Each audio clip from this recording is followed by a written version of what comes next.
अप्रैल 1919 भारत के इतिहास का एक ऐसा दिन जिसने पूरे देश की आत्मा को झकझोर कर रख दिया। उस समय भारत अंग्रेजों की गुलामी में जकड़ा हुआ था। लोगों की आजादी छीन ली गई थी और हर आवाज को दबाया जा रहा था। देश भर में बेचैनी थी। लोग बदलाव चाहते थे, अपने अधिकार चाहते थे, लेकिन अंग्रेजी हुकूमत हर विरोध को कुचल देना चाहती थी। फिर अंग्रेजों ने लागू किया रॉलेट एक्ट, एक ऐसा कानून जिसके तहत किसी भी भारतीय को बिना मुकदमे, बिना सबूत गिरफ्तार किया जा सकता था। निर्दोष लोगों को जेल में डाला जाने लगा। पूरा देश गुस्से से भर उठा। अमृतसर में भी लोग इकट्ठा होने लगे, शांतिपूर्ण विरोध के लिए। लोग सिर्फ अपनी बात रखना चाहते थे।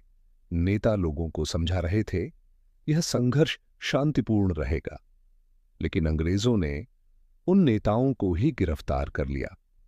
यह खबर पूरे शहर में आग की तरह फैल गई। लोगों का गुस्सा बढ़ता जा रहा था। 13 अप्रैल 1919 बैसाखी का दिन।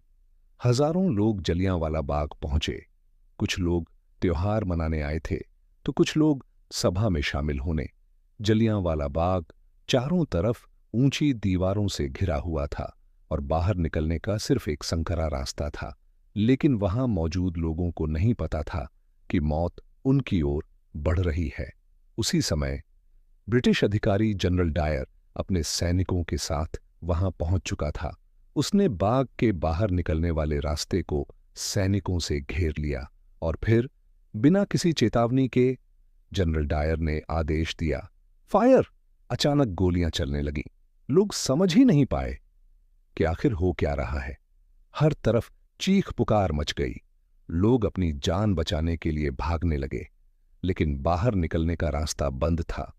कुछ लोग दीवारों पर चढ़ने लगे, कुछ जमीन पर गिर पड़े और कई लोग अपनी जान बचाने के लिए बाग के अंदर बने कुएं में कूद गए।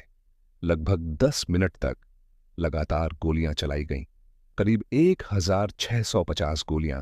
जब तक गोलियां खत्म नहीं हुईं, फायरिंग नहीं रुकी और फिर अचानक सब शांत हो गया। जलियांवाला बाग में सन्नाटा छा चुका था। जमीन पर सैकड़ों लोग पड़े थे। घायल लोग दर्द से तड़प रहे थे, लेकिन उनकी मदद के लिए कोई नहीं आया।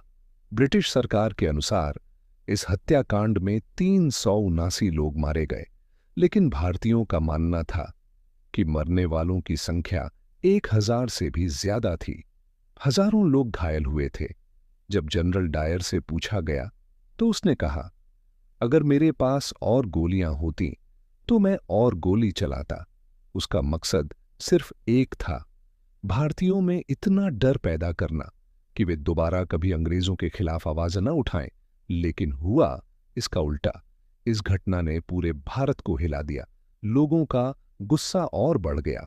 महात्मा गांधी ने अंग्रेजों के खिलाफ अपना आंदोलन और तेज कर दिया। महान कवि रविंद्रनाथ टैगोर ने इस घटना के विरोध में अपनी नाइटहुड की उपाधि लौटा दी। पूरी दुनिया ने इस क्रूरता को देखा। ब्रिटिश सरकार ने जांच के लिए हंटर कमीशन बनाया, लेकिन जनरल डायर को कोई कड़ी सजा नहीं मिली। यह भारतीयों के लिए एक और बड़ा अन्याय था। आज जलियांवाला बाग एक स्मारक बन चुका है।